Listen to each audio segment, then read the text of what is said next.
So here's a good example of a microclimate. We have a big old live oak tree. All right, see where the tree line ends? So you can tell that it did get hit pretty bad on top. But look, this leaf didn't even get touched, barely. And see where the tree line ends? This papaya is out of the tree line by a good bit. So now I'm gonna cut the rest of these dead ones off, and we're gonna put a frost cloth on it whenever it's super cold at night. And you can see it's already pushing back out. Now, we'll come right back. Let me show you this other papaya.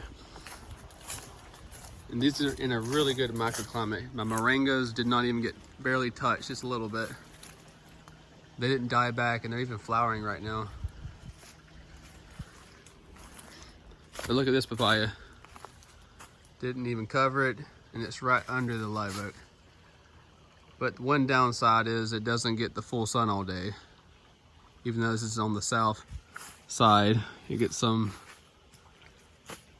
less sun in the winter. It just depends. But see, the one over there grew really quick because it gets full sun all day.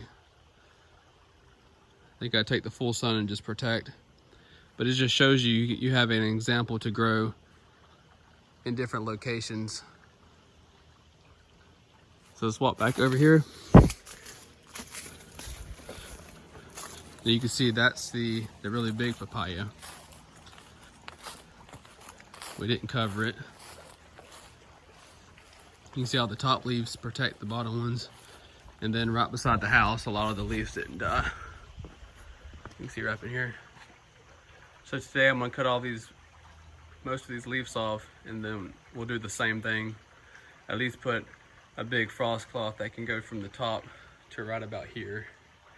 And this trunk will be fine by the heat of the wall. Look at that trunk.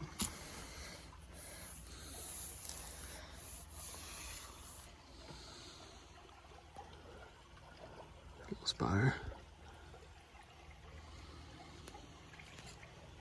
It's amazing how one little area could be about 9A, 10A, or even 9B in between.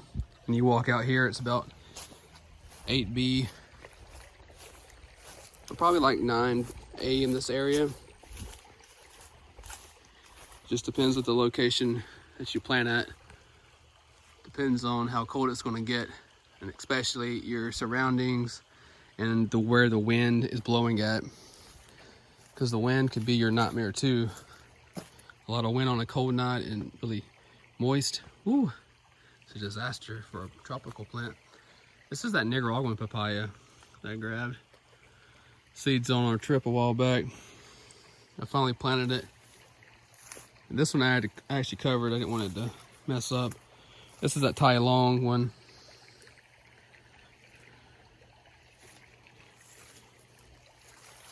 Let's see what else I can show you. If I turn this off. Remember them coral bushes? They did get hit pretty bad. They're more tropical. Here's that longan I had. Wasn't doing good. It's finally starting to come back. I had to repot it. It was staying too dry. I think it was a kohala. Here's my one and only. I think it's the type of custard apple. Mixed with something else. I got the seeds in Nicaragua when we traveled. It was a really tasty fruit. You can see the frost hit it a little bit, but this usually defoliates anyway.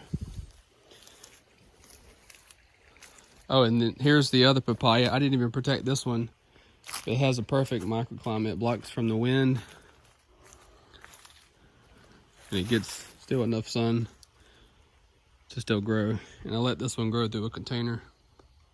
It's almost like you mounding it. There you go. Hopefully you have luck with your papayas.